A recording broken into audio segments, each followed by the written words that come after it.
unatamani kunimaliza, kaa nami Bwana. Oh, haleluya. Yahweh, kaa nami ni usiku sana, usiniache gizani Bwana.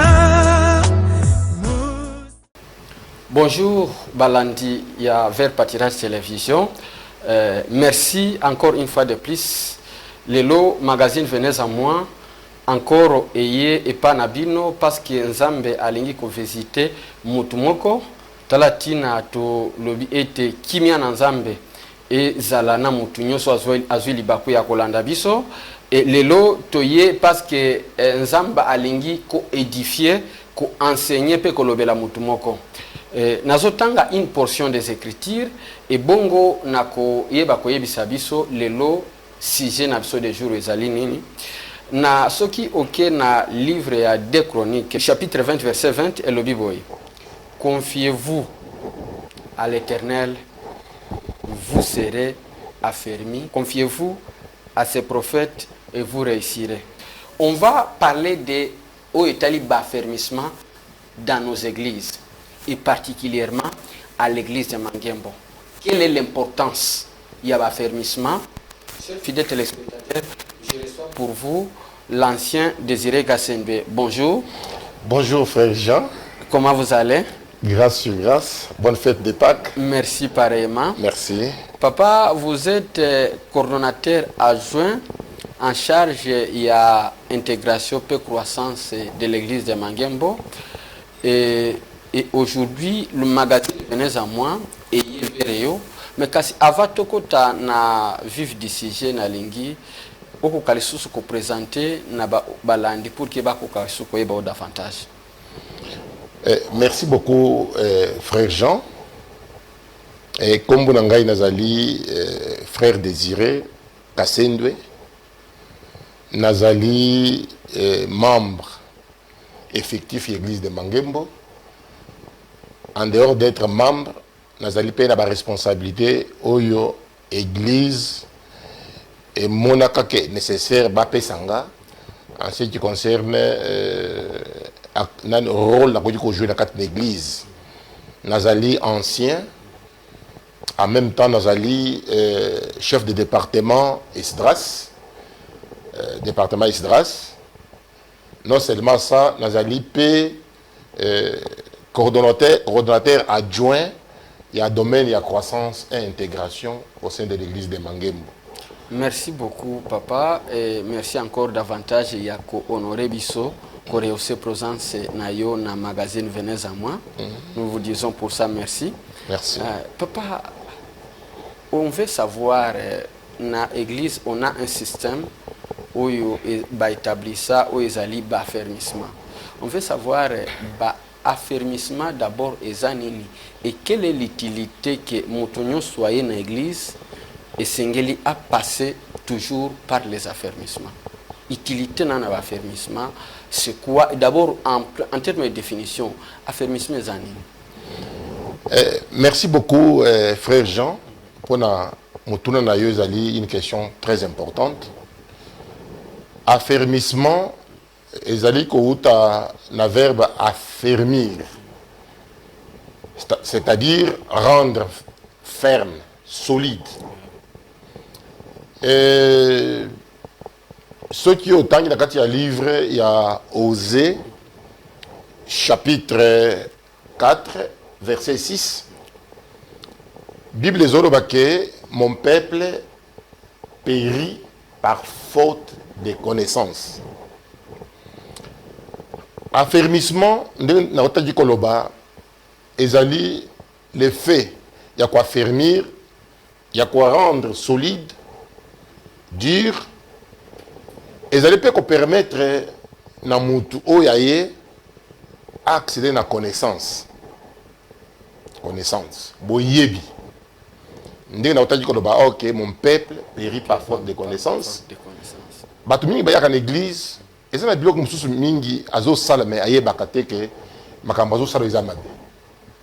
Et c'est ngela le kakati ya batelier na maboko ya formateur atalisa ye oyo ezali ya malamu ya kosala na oyo ya mabe ya koboya kosala.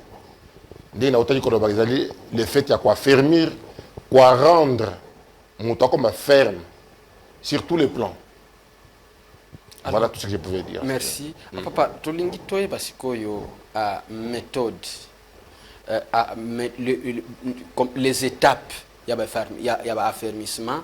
Et puis, d'abord, avant toye ba étape, tolingi toye ba qui doit être affermi. Ok, qui doit être affermi. Montignon ça cause à affermi. Ah oui. Tango yo ye na kati ya église. Okukuta na kati église wana ya une organisation. Okomona montoyer à lobby mais ngai na saka na posa vraiment na servir Nzambe na département Songolo Pakal. Na comme lokola mututel, lokola frère Jean na kati ya département évangélisation. Église ezali organisation nango esala. Il y a des structures où église a tient na kati l'église. Ezali nzela oyo ko permettre yo.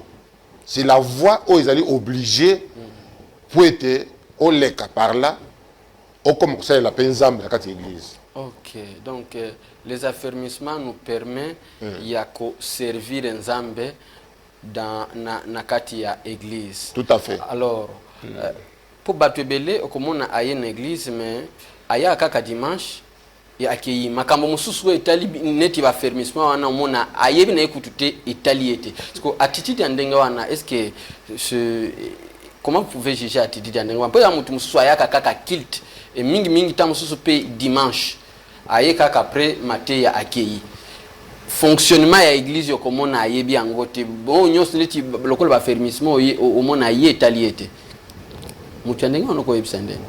En fait en ce qui concerne le fonctionnement de l'église, pour Moutou, à côté de la structure de l'église, la voie obligée, porte, c'est par les affermissements.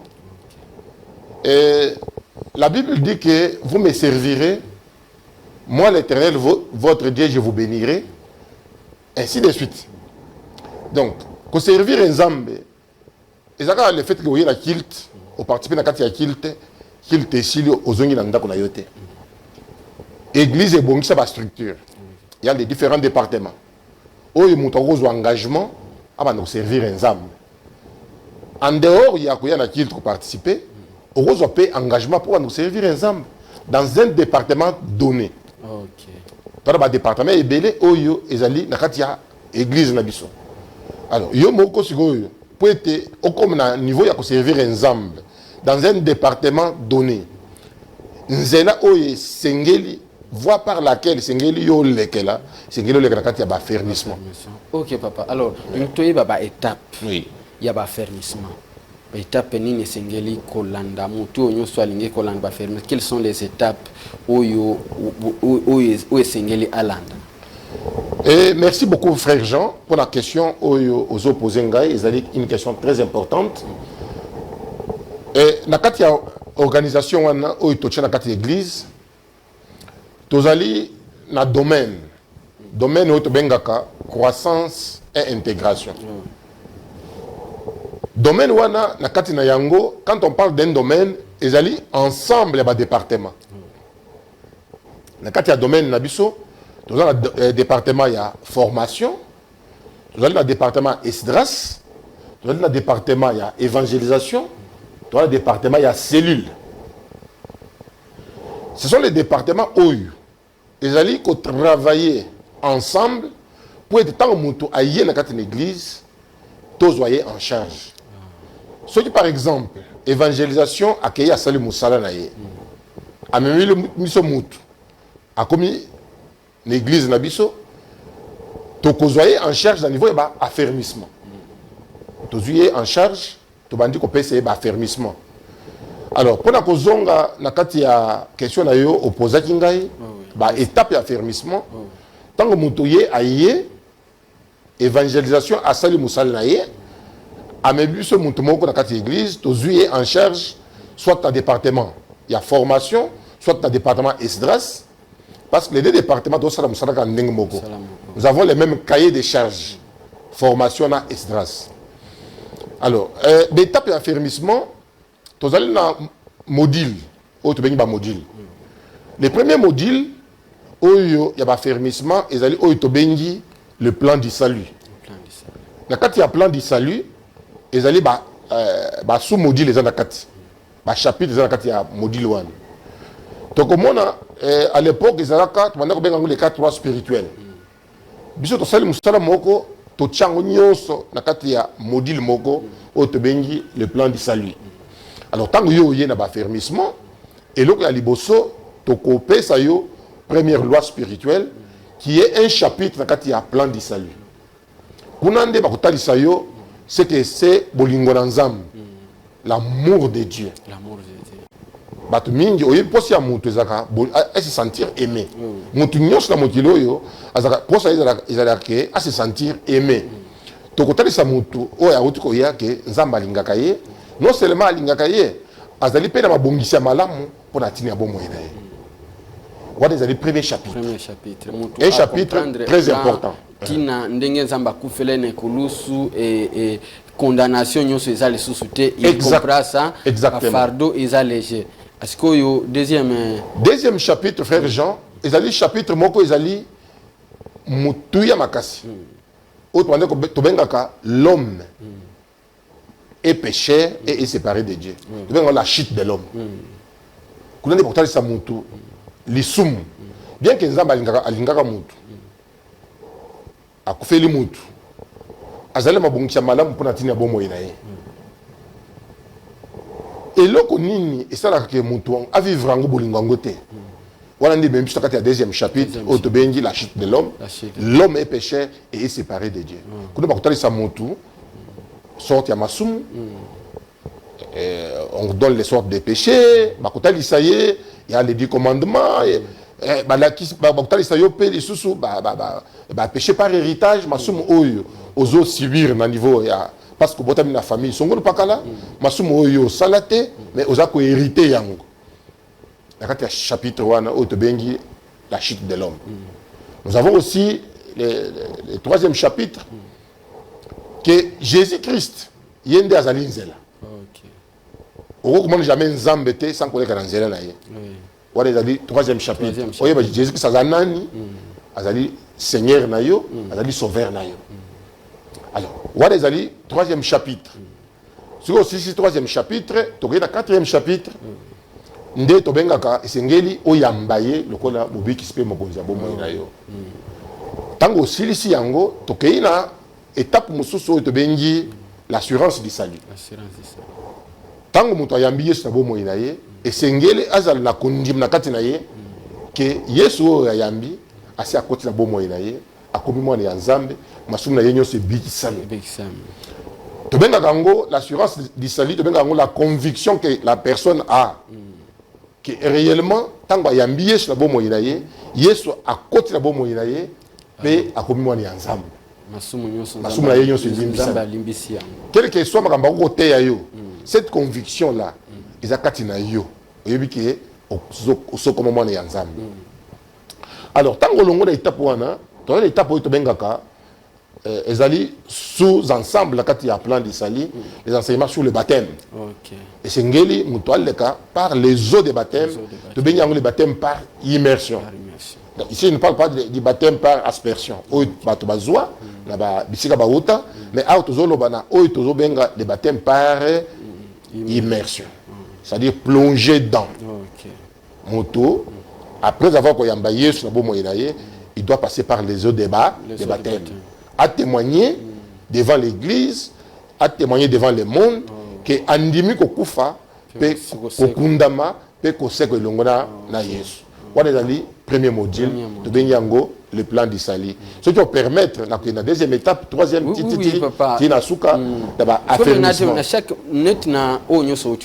chaque module, chaque sous-élément numéro, il y a toujours prière. Oui. Na module où tu bengi plan du salut. Na souka na ango so qui premier chapitre, deuxième chapitre. tokokoma na la prière de repentance. Et vous allez suivi la prière d'acceptation. Mutu ayambi Yesu na bomo inaye lokola mobiki ici pe mokonzi bomo. Wana mutu bozo pousser à ça la acte mais acte déjà ça comprendre et tina ba acte yango. Tout à fait. Papa, après toko kende na deuxième étape. Alors, tant que tu es ici étape wana tokei na enseignement to bengaka les enseignements de membership. OK. L'enseignement sur le membership, ils allaient permettre Moutou à comment fonctionne son église locale. OK. Dans le membership, pour talisayo, pour apprendre l'historique de l'église locale.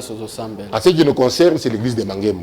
Et Bandan Dengenini, ils allaient diriger Dengenini, quelles sont les structures de l'église, pour talisayo, nous soit fonctionnement l'église na yo. Même si on a un engagement, on a déjà une idée que l'église fonctionne à boy. Ça c'est une étape. Il y a encore une autre étape qui suit. Okay. Et après membership, étape nini est-ce que mususu elanda? Alors tango to longo na membership okay na étape où to benga la croissance chrétienne. Kuna ndi bakutali sa mutu ayeba pour se prendre en charge. Comme mature sur le plan spirituel. Moutaye ba ndeni ba bondelaka. Moutaye ba ndeni batanga maloba na nzambe. À l'écrit de la parole de Dieu, la prière, ba kunu ba kutali soyope gêne, comment gêner pour être nyoswana et à rendre yo affermi. Pour ba se prendre en charge yo moko. Moutaye ba ko bondela, moutaye ba kutanga maloba na nzambe, moutaye ba ko gêner. Etc. Donc nous sommes eza ça que lobby connaît quelqu'un qui oyazo sala l'ensemble avec dévouement et ayebi makambo azo sala. Tout à fait. Et après étape wana, après étape one frère Jean, il y a encore une étape très importante qui va suivre. Ezali enseignement sur la délivrance. OK. La délivrance. Oyebi, toute ma famille est belée, il y a beaucoup de choses. Qu'on va apprendre yo. Au Québec, en ce qui concerne la délivrance. Papa, parce que pour wana eza parmi point où ça la kake tu vas tambola ba église belée. Oui. Donc d'où la délivrance ça fait partie des affermissements. Ce n'est pas quelque chose ko ya olobi que non. Na ye siko na lingina soit délivrance et puis mutu abondeli po na ombala moko ozwango. Oui, frère Jean, la délivrance c'est un processus. Ah oui. Et loko ya nako beta moi c'est makasi awa izanini. Et sengeli mutu ayeba de quoi il sera délivré. OK. Pour être délivré, c'est ça la malam na bomo ya mutu. Il y a une étape. Oui. L'étape qu'on appelle la prise de conscience. Prise de conscience. Il faut y avoir de quoi il sera délivré. Mais dans le niveau de l'enseignement, en tant que ça yo, de quoi tu seras délivré. OK. C'est très important. Donc, de quoi il sera délivré.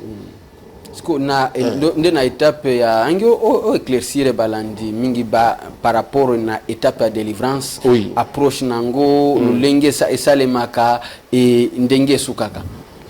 Au fait, enseignement sur la délivrance, c'est un enseignement moko très riche. Kuna tobandaka mingi pour définir la délivrance ces années. C'est le fait de délivrer, de sortir quelqu'un qui est dans une situation dangereuse. OK. C'est ça ce qu'on appelle la délivrance. Alors, tant que l'on est étape wana, ils allaient de quoi sérieux nous de délivrer. Kuna bakutali sayo, la dette des péchés, la peur de mourir, il y a beaucoup de choses. Ce que l'on a dit chapitre 1, chapitre la structure du monde. Comment le monde est divisé. Il y a enseignement 1. Il y a le monde visible et le monde invisible. Dans le monde invisible est divisé aussi en deux. Nous avons le monde invisible bon et le monde invisible mauvais. Le monde invisible bon, c'est l'habitation de Dieu. On appelle le paradis. Le monde invisible mauvais, c'est l'habitation du diable. Et les esprits méchants, ils vont servir.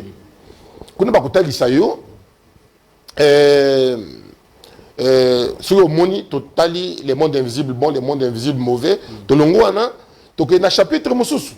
Pas chapitre moussous, mais partie moussous enseignement. Ou ça toujours quand on a la structure du monde. Na délivrance. Na délivrance. Oui, oui. Tant que aussi ici, donc il y a un chapitre moussous. Les 3 formes de l'action satanique. Là c'est très important. Il y a un autre ok. Pour te délivrance c'est ça la malam. Et c'est ngeli au prendre conscience de quoi tu seras délivré. Chapitre 3 les alim mutuya makasi. Les 3 formes de l'action satanique. Comment la possession. La possession, il y a l'oppression, nous avons l'obsession. L'obsession. Ce que je vais définir, moi, définir, juste moi, la possession, quand est-ce qu'on peut parler de la possession? C'est quand est-ce que l'esprit, donc un esprit méchant, un esprit mauvais, aille à côté de l'esprit à monte. Avant de tambusa. Avant de tambusa moutouane. Au moment où moutouane a commis reflet, comportement n'a échangé. Même la réaction n'a échangé. Et ça dit na kati ya présence mais le figo na za na kati ya esprit ya mutu. Au moment où moutouane a commis fermé na makambo yo c'est-à-dire makambo ya nzambe. Moutouane a dit possédé par un esprit méchant, un esprit mauvais, il a droit à être délivré. Au moment peut-être comme la violence mon exagérée. Au moment où moutouane a commis ce qui a simbi loko a bambi moutouane fazo kisema makile tanga. Et ça, signe que moutouane a dit posséder. Et ça aussi, c'est ce qu'on appelle l'oppression. Quand est-ce qu'une personne est oppressée, moutouane a dit oppressé tant l'esprit méchant, ayak, pendant une période, ayak tungisi bo moïnaye. Au moment où période moko boye, ceux qui n'ont pas de juillet, abandi ko belle. Abeli, mbongo sa na maboko yo Cécile. Peut-être que moutouane nanga na pourquoi na lelo. Ezali kana yo. O busana ko lukabiso to ko talisa yo na niveau ya enseignement, ozo enseignement o ko sunga yo, pe ozo délivrance yo normalement. Au moment où tu mbongo, abandi ko bela, mbongo yo Cécile, tango mbongo Cécile maladie pe Cécile. Au moment où esprit méchant, esprit mauvais, à une certaine période, à un certain moment, aya tungisie. C'est comme mutabel maladie andeke. Au moment de période de mort normal, à un moment on a zongieli, abandi ko agité. Cet homme est oppressé. Au moment on peut sous-ensemble, il y a enseignement, c'est ce qu'on appelle l'obsession. L'obsession, c'est quand l'esprit mauvais vient attaquer nos pensées. Pour la zone, que ce qui est bon, que ce qui est louable, que ce qui est juste, que ce qui est digne de louange, soit l'objet de vos pensées. Mon toit est obsédé. Ma canicule, c'est bébé.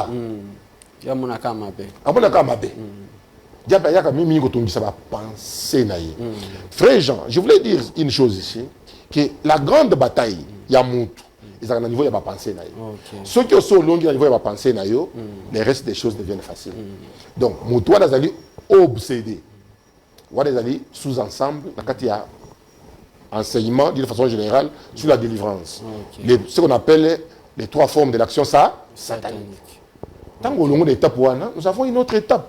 Donc, on a en profondeur, il y a il y a possession, signe, c'est-à-dire que nous avons possédé.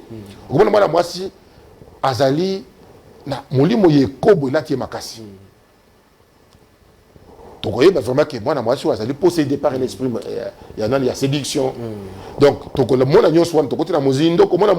l'excès de beauté, l'excès de laideur. Est-ce que ceux qui ont dit comme un casse, tu dois dire que vous avez dit que vous avez dit la beauté, ils ont symbolisé présence. Il y a diable qui a vie à Moutouane. Tout comme excès de laideur.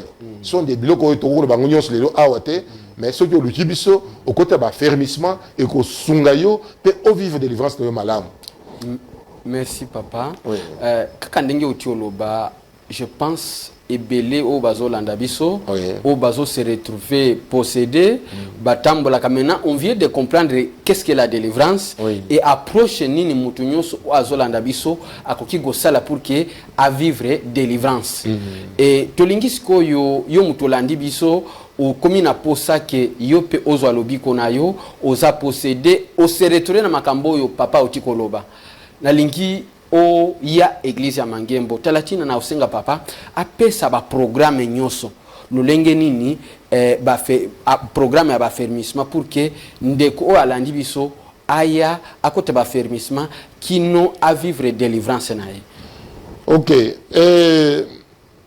Avant de commencer, on a fait ce programme, on a fait ça quand on a un niveau de délivrance. On voit même comment la sorcellerie, quelqu'un peut devenir sorcier. On t'a comme un documentaire dans l'enseignement. On voit un degré de la sorcellerie. On voit la sorcellerie, on voit le spiritisme, on voit tout ça, ce qu'on appelle l'occultisme. L'occultisme, ce sont des pratiques mystérieuses où il y a en contact avec Satan. Nous sommes comme le fétichisme, la magie blanche, la magie noire, la magie rouge, la magie indienne. Nous sommes déjà enseignement pour que ça yo, oyeba, qu'on soit délivrance de malam. Il faut se situer à niveau nini. Pour que voilà. Surtout au niveau de la sorcellerie. On commence à opérer la sorcellerie. Nous sommes au Komona Yango, Tokopesa Yango, na degré à sorcellerie. Degré régional, degré international, nous avons opéré à degré régional, degré local. Nous sommes au Kopesa Yango, Kosungayo. Juste c'est pour ça, nous avons au Tuningai, en ce qui concerne les programmes. Alors, le programme de enseignement est Boye. Chaque lundi, de 16h à 18h, il y a des enseignements qui se donnent dans l'église de Mangembo, dans le site de Benji Hébron. Chaque lundi et chaque mercredi. Pour l'église de Mangembo, ils allaient dans le site Moko, de Benji Hébron. Tant que comme les gens dans l'église de Mangembo, ou dans le site de Hébron, ils allaient dans l'église ou dans le site de Benji Hébron. Une parcelle. Ils ont une concession à l'église de Mangembo. Ils allaient enseignement accéléré. Ceux qui ont des mbangu, lundi, mercredi de 16h à 18h. Mais alors, chaque dimanche, frère Jean, nous avons un enseignement. Et puis, ça m'a. Na soukaya premier culte. Toi, d'enseignement, et puis, ça m'a. Na site où tu bengi Pegnel. Pegnel, ils allaient dans la concession de l'église de Mangembo, salle où tu bengi Pegnel. Beaucoup de pas d'habitude, dans la salle, dans la combonios, dans la grâce, c'est grâce, dans la Pegnel, dans la Hébron, nous avons vraiment ça, Ngolo. À la fin du premier culte, nous allons dans l'enseignement, ils ont payé ça, dans le site Pegnel.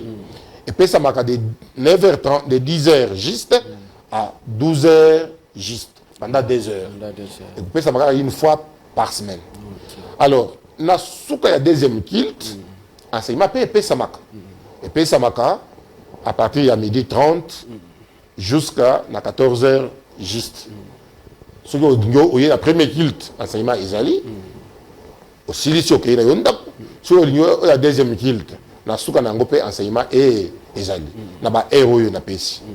Ce qui est dérangé, tout le contact, téléphone, ceux qui ont la poste, ça peut s'inscrire, et tu peux numéro de téléphone, Isali 081 580 14 00 081 580 14 00. Liloba suki ezali eloko ni koyebisa ya suka na balandi oyo balandi o ba se retrouver exactement na makambo ti oyebisa biso awa. Merci beaucoup frère Jean. Ndé na otaka lobani bandeli na lobaki que mon peuple périt par faute de connaissance. Connaissance ezali loko moko ya mutuya na bomo ya mutu. Ezali biloko mosusu tosalaka na vie na biso par kozanga koyeba. Alors, peut-être aux ali membre église na Mangembo, oso ya na Mangembo kala. Obandan ba fermissement te. Luka biso. O mo na pe biso na salle Pegnel, to koyamba yo, to zwa kombo na yo, na adresse na yo, to koyebisa yo moko nini okobanda. Alors, batu nyoso ba ya na église depuis kala. Obandan ba fermissement te. Ozaka na poso sale l'ensemble. La seule voie, la seule porte pour te contre le département, on va nous faire l'ensemble, ils allaient par des affermissements. Au comment on a biso, to kutalisa yo ndenini, au ko sala poete, yo po obanda ba affermissement et ko sunga yo, au koma affermi, au koma solide, au ba ko bondela, au ba ko tanga maloba l'ensemble, au ba ko se prendre en charge yo moko, na tango tempête zo souffler, au ba ko bondela, pour se prendre en charge yo moko.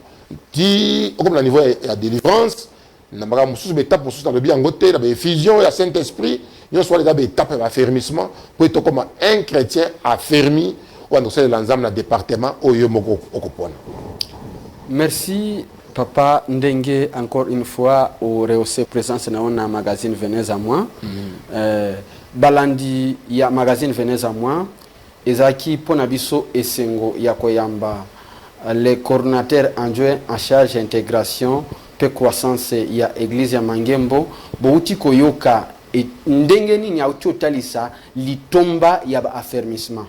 Olandi biso partout na République démocratique du Congo, to libanda mboka et adresse ezamoko église ya Mangembo ezali na avenue Bula numéro 1 bis, quartier Adula, commune ya Bandalungwa. Programme ezali boye yala kilt. Programme eza chaque mardi à partir il 18h, dimanche chaque mardi et vendredi à partir il 18h, kino 20h et dimanche eza na de kilt ya liboso bandaka à partir il 7h kino 9h30 et ami balé bandaka de 10h kino 12h30 wana tozali ne église ya Mangembo sur l'avenue Bula numéro 1 bis. Tokutani mbalasima na nimero mususu wafasi wapenzi, tunasema asante ngeze mlifuata kipindi yenu kuja kwangu hapa, ndipo tunatia nukta kwa kipindi ya leo. Acha baraka za Mwenyezi Mungu iwai kukaa na kila mtu yote ambaye aliyotufuata. Mimi na nyinyi tutawahi kuonana kwa kipindi ijayo. Hapa ndio tunaishia jioni ya leo. Acha Mungu awabariki. Kwa heri, alamziki.